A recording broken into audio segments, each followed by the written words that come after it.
नमस्कार, exam selection 360 पर आपका स्वागत है। मैं हर्षवर्धन रोज की तरह आज आपके लिए फिर एक क्लास लेकर आया हूं जिसमें हम पढ़ेंगे टॉप मोस्ट करंट के क्वेश्चन और ऐतिहासिक घटनाएं, उनसे जुड़े हुए कुछ स्टैटिक बिंदु।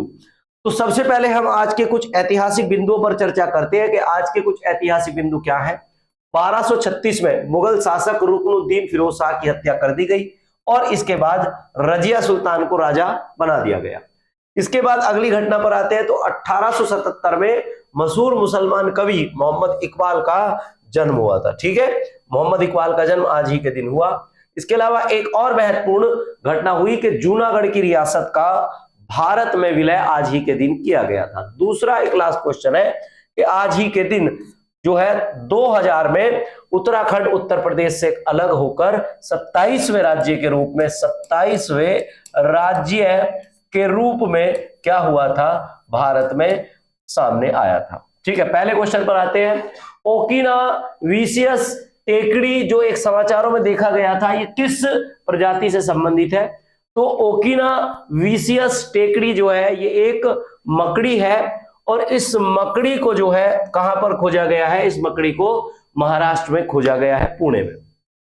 बानर हिल एक पहाड़ी है, यहां पर जंपिंग स्पाइडर प्रजाति की ओकिनाविशियस टेकड़ी की खोज की गई है और ये टेकड़ी शब्द जो है मराठी शब्द पहाड़ी से आया है। ये वाली बात आपको ध्यान रखनी है। इस मकड़ी के वर्णन की अगर बात करें तो MIT वर्ल्ड पीस यूनिवर्सिटी में MSc के छात्र अथर्व कुलकर्णी ने इसकी खोज की है। पुणे में आखिरी बार 30 साल पहले किसी नई प्रजाति की मकड़ी की खोज की गई थी और इसमें आपको दो और महत्वपूर्ण मैं चीजें बता दे रहा हूं कि मकड़ी के जाले में फाइब्रोइन नाम का प्रोटीन होता है। ये SSC में कम से कम 5 बार सवाल आ चुका है कि मकड़ी के जाले में कौन सा प्रोटीन होता है। तो मकड़ी के जाले में फाइब्रोइन प्रोटीन होता है। और दूसरा एक और है कि दुनिया की सबसे बड़ी मकड़ी जिसका नाम क्या है? गोलियत बाइटर है। दुनिया की सबसे बड़ी मकड़ी का नाम क्या है? गोलियत बाइटर। ये आपका पहला क्वेश्चन था। अब अगले क्वेश्चन पर आते हैं। तो हाल ही में किस देश ने उपयोगकर्ता डेटा के संग्रह पर मेटा पर लगभग $15 मिलियन का जुर्माना लगाया है? दरअसल हुआ क्या है कि अभी दक्षिण कोरिया ने अपने देश में जो इसके डाटा की जो पॉलिसी है उसको चुराने के आरोप में क्या किया है? फेसबुक कंपनी पर जो है लगभग $15 मिलियन का जुर्माना लगा दिया है। आप जानते ही होंगे दक्षिण कोरिया के बारे में कि दक्षिण कोरिया की राजधानी सियोल है। दक्षिण कोरिया की मुद्रा जो है वो दक्षिण कोरियाई वॉन है और यहाँ के प्रधानमंत्री हान डक सू। ठीक है, उत्तर कोरिया से इसको जो है कंपैरिजन मत करना। उत्तर कोरिया गणतंत्र अपने आप को कहता है पर गणतंत्र नहीं है। यहां पर उत्तर कोरिया के जो शासक है उनका नाम क्या है? किम जोंग उंग है। किम जोंग उंग उत्तर कोरिया के शासक है। ठीक है, अगले क्वेश्चन पर आते हैं। अगला क्वेश्चन देखो क्या है। फेसबुक की अगर बात करते हैं तो फेसबुक की स्थापना 2004 में मार्क जुकरबर्ग के द्वारा की गई थी और फेसबुक मेटा प्लेटफॉर्म कंपनी का जो है वर्तमान में क्या है? हिस्सा है। और आपको जो ये दो महत्वपूर्ण क्वेश्चन जो है मैं आपको बता दे रहा हूं वो क्या है कि दक्षिण कोरिया और उत्तर कोरिया की सीमा रेखा का नाम 38 डिग्री अक्षांश सीमा रेखा है। ऐसे ही उत्तरी वियतनाम और दक्षिणी वियतनाम, उत्तर और दक्षिण वियतनाम की सीमा का रेखा जो नाम है वो क्या है? 17वीं समांतर रेखा है। ऐसे ही आपसे पूछा जाए तो 24 डिग्री समांतर रेखा, 24 डिग्री समांतर रेखा जो है वो किस किस के बीच है? वो भारत और किसके? पाकिस्तान के बीच है। भारत और पाकिस्तान के बीच है, ये आपको ध्यान रखना है। अगले क्वेश्चन पर आते हैं। तो हाल ही में ऑस्ट्रेलिया ने अपने देश में बहुत बड़ा एक कदम उठाया है। वो कदम क्या है कि ऑस्ट्रेलिया ने कितने वर्ष से कम उम्र के बच्चों के लिए सोशल मीडिया पर प्रतिबंध लगा दिया है? तो 16 वर्ष से कम उम्र के बच्चों पर क्या लगा दिया है? सोशल मीडिया पर प्रतिबंध लगा दिया है और ये ऑस्ट्रेलिया में बहस का मुद्दा बना है। ऑस्ट्रेलिया में ये कहा जा रहा है कि जितने भी बच्चे हैं 16 साल से कम के, अगर वो ज्यादा समय सोशल मीडिया पर बिताएंगे तो क्या होगा? उनका मानसिक विकास और शारीरिक विकास अवरुद्ध होगा। इसलिए 16 साल से कम उम्र के बच्चे जैसे फेसबुक, इंस्टाग्राम, ट्विटर, इस तरह के जो ऐप है वो नहीं चला सकते, केवल वो इंटरनेट का एक्सेस कर सकते हैं। ये वाली बात आपको ध्यान रखनी है। इसके अलावा आपको ध्यान रखना है कि इसका उद्देश्य क्या है? तो युवा दिमाग पर हानिकारक प्रभाव को क्या करना है? कम करना इसका उद्देश्य है। ऑस्ट्रेलिया की राजधानी की अगर बात करें, आपको पता ही है कैनबरा है। मुद्रा की अगर बात करें तो ऑस्ट्रेलियाई डॉलर है और राष्ट्रपति कौन है? Anthony Albanese. और ऑस्ट्रेलिया ओशिनिया महाद्वीप का आपको पता है सबसे बड़ा देश है, और इसी के नाम से जो है महाद्वीप का भी नाम है। और आपको पता है कि ऑस्ट्रेलिया कॉन्टिनेंट कुछ इस तरीके से है। तो यहां पर एक पर्वत है जिसका नाम क्या है? महान विभाजक श्रेणी। महान विभाजक श्रेणी जो है वो कहां पर है? ऑस्ट्रेलिया में है। ऑस्ट्रेलिया के कुछ मरुस्थलों की बात कर लेते हैं। तो great Victoria, great Sandy, Tanami, इसके अलावा आपका सिम्पसन और गिब्सन, ये प्रमुख जो है मरुस्थल कहां पर है? ये ऑस्ट्रेलिया में मरुस्थल है। इसके अलावा यहां पर आप कह सकते हैं कि ऑस्ट्रेलिया में पाताल तोड़ कुएं जो है क्या होते हैं? पाए जाते हैं। ठीक, इसके बाद अगले क्वेश्चन पर आते हैं। अगला क्वेश्चन क्या है कि चीन ने सेना हटने के बाद भारत के साथ कौन सा युद्ध अभ्यास शुरू किया है? देखो, आपको पता है कि भारत और चीन ये वाला युद्ध अभ्यास पहले करते थे। वरुण जो है वो भारत फ्रांस के साथ करता है। युद्ध अभ्यास जो है वो भारत करता है यूएसए के साथ। पूर्वी प्रहार त्रिसेवा अभ्यास, ये आपका मोस्ट इंपोर्टेंट क्वेश्चन है, आपको ध्यान रखना है कि ये जो युद्ध अभ्यास है किसके द्वारा किया गया? भारत और चीन का ये युद्ध अभ्यास जो है शुरू किया गया है जब से सेना पीछे हटी है। तो आंसर आ जाएगा पूर्वी प्रहार त्रिसेवा अभ्यास। इसके बाद आपको मैं कुछ और बता दूं कि इसका उद्देश्य क्या है। इसका उद्देश्य है पूर्वी मोर्चे पर जो सैन्य तैयारी को क्या करना? मजबूत करना। और 10 दिवसीय अभ्यास पूर्वी लद्दाख में देपसांग और डेमचोक सहित प्रमुख टकराव वाले बिंदुओं पर यह जो है किया जाएगा। साथ ही में ध्यान रखना है कि इसका अगर बात करें तो ये 10 दिन तक चलने वाला अभ्यास है। और इसके कुछ 2024 के कुछ प्रमुख से युद्ध अभ्यास की बात करें तो 2024 में भारत और अमेरिका के बीच हुआ एक युद्ध अभ्यास। 2024 में जोधपुर में हुआ भारत के और 8 देशों के बीच जो है एक युद्ध अभ्यास हुआ जिसका नाम है तरंग शक्ति। धर्म गार्जियन की बात करें भारत और जापान के बीच हुआ है। नोमैडिक एलिफेंट की अगर बात करें भारत और मंगोलिया के बीच हुआ है। शक्ति की अगर बात करें तो ये भारत और फ्रांस के बीच हुआ है।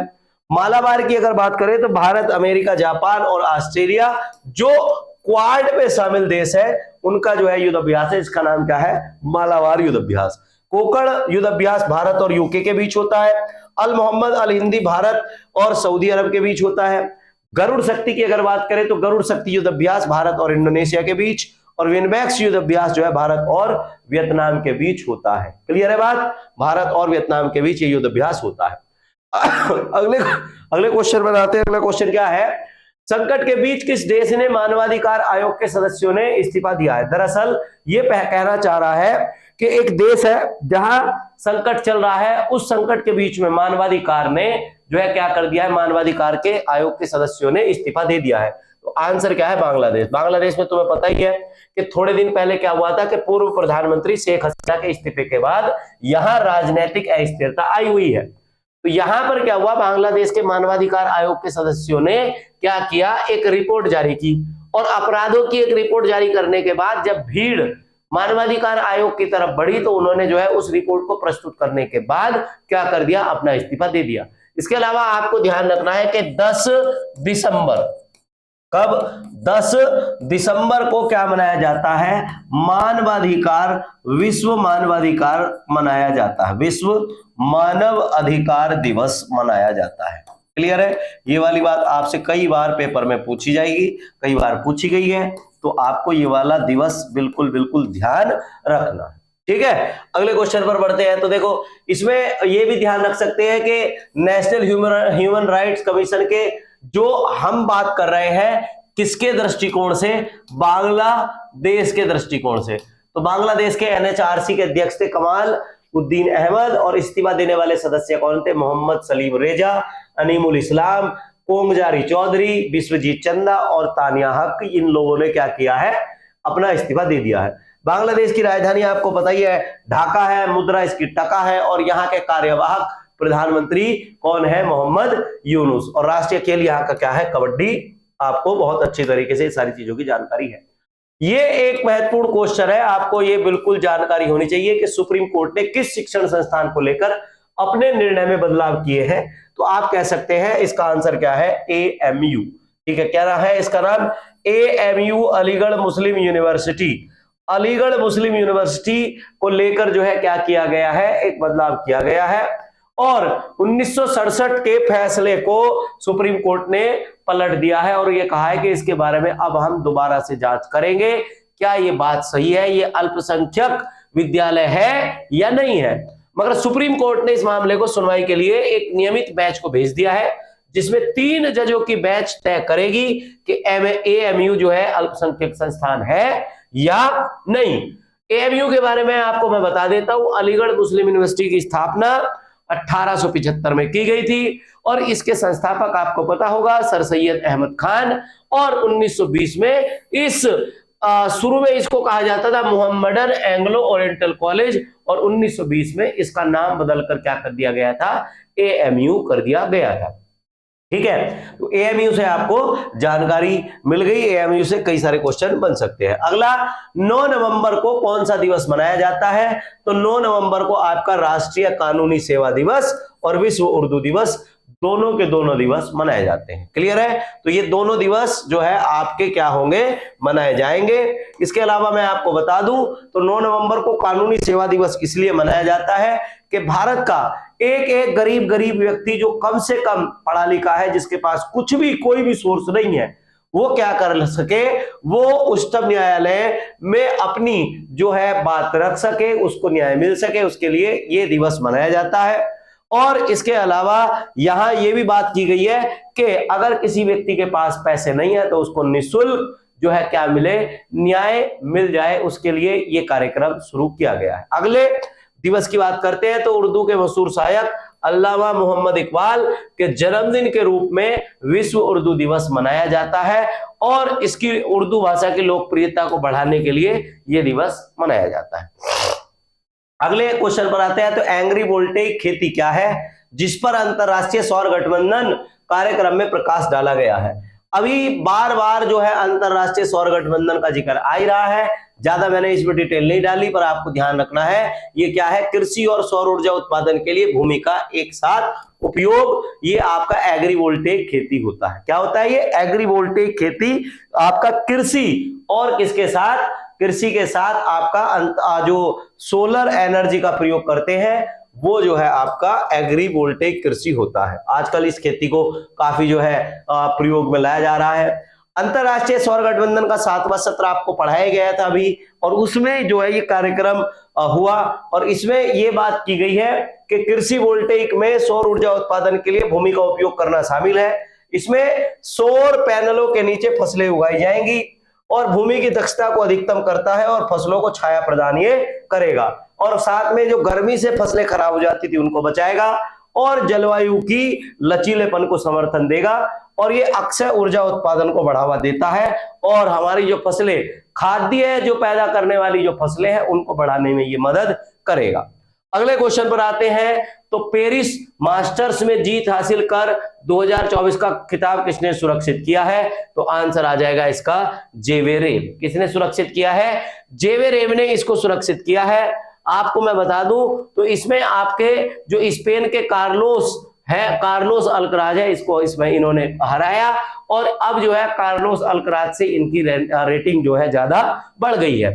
जेवरेव के बारे में मैं बता दूं तो 2024 में इन्होंने पेरिस मास्टर्स जीता, 2021 में इन्होंने मैड्रिड ओपन, 2018 में मैड्रिड ओपन, 2017 में इटालियन ओपन, इन्होंने जो है ये कुछ खिताब जीते हैं जिनमें बड़े बड़े खिलाड़ियों को हराया है। नोवाक जोकोविच, मैटेओ बोरेटिनी और हम्बर्ट, ये बड़े बड़े खिलाड़ी, इन खिलाड़ियों को इन्होंने हराया है। ये एक टेनिस में उभरता हुआ खिलाड़ी है। आपको ये भी ध्यान रखना है कि साल में 4 फेमस ग्रैंड स्लैम होते हैं, Australian open, Wimbledon, French open और यूएस ओपन, उनसे भी कई बार क्वेश्चन बनते हैं। ठीक है, साल का पहला ग्रैंड ओपन जो कहा जाता है वो किसको कहा जाता है, साल का पहला ग्रैंड ओपन कहा जाता है किसको, ऑस्ट्रेलियन ओपन को। 3 साल के किस बच्चे ने पेपा पिग की जगह गोथम चेस को चुना और एक अंतरराष्ट्रीय स्कोर बनाया है। 3 साल के बच्चे जहां सही करके बोल भी नहीं पाते, खड़े भी नहीं हो पाते, इस बच्चे ने एक अंतरराष्ट्रीय रिकॉर्ड बनाया है और इस बच्चे का नाम क्या है, इस बच्चे का नाम है अनीस। इसने अपना एक अंतरराष्ट्रीय रिकॉर्ड बनाया है और इसने 1555 फीडे रैंकिंग प्राप्त कर ली है।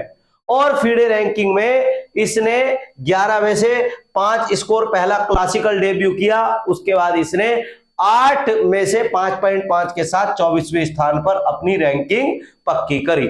इसके खेल को देखकर जितने भी खिलाड़ी थे वह हतप्रभ रह गए कि इतना छोटा बच्चा इतना अच्छा चेस कैसे खेल सकता है। अगर बात करें तो फीडे की, तो फीडे जो है जिसे फेडरेशन इंटरनेशनल डेस चेस के नाम से जाना जाता है, ये एक ऐसी संस्था है जो पूरी दुनिया के शतरंज को कंट्रोल करती है। इसकी स्थापना 20 जुलाई 1924 को हुई थी और आपको पता है कि 20 जुलाई को हम कौन सा दिवस, शतरंज दिवस मनाते हैं। कौन सा दिवस मनाते हैं मेरे भाई, शतरंज दिवस मनाते हैं। इसके अलावा मुख्यालय की बात करें तो शतरंज का जो मुख्यालय है वो स्विट्जरलैंड में है और इसमें आपको ध्यान रखना है कि इसके प्रमुख जिम्मेदारी क्या है कि ये शतरंज ओलंपियाड और विश्व शतरंज चैंपियनशिप जैसे जो बड़े टूर्नामेंट है उनका आयोजन कराता है। और इसका प्रसिद्ध वाक्य क्या है, जेम्स उनस हमुस, लैटिन भाषा में जिसका अर्थ होता है कि हम सब एक परिवार है। ठीक है, आज के लिए हमने इतने सारे क्वेश्चन पढ़े हैं, सभी इन क्वेश्चनों को पढ़ते रहिए, जानकारी लेते रहिए, हम और नए क्वेश्चन लेकर आपके सामने आएंगे। आज के लिए इतना ही, मिलते हैं फिर एक नई क्लास में। आज के बाद एक और नई क्लास में आपको मिलेंगे कुछ नई चीजों के साथ। आज इतना ही, पढ़ते हैं, धन्यवाद।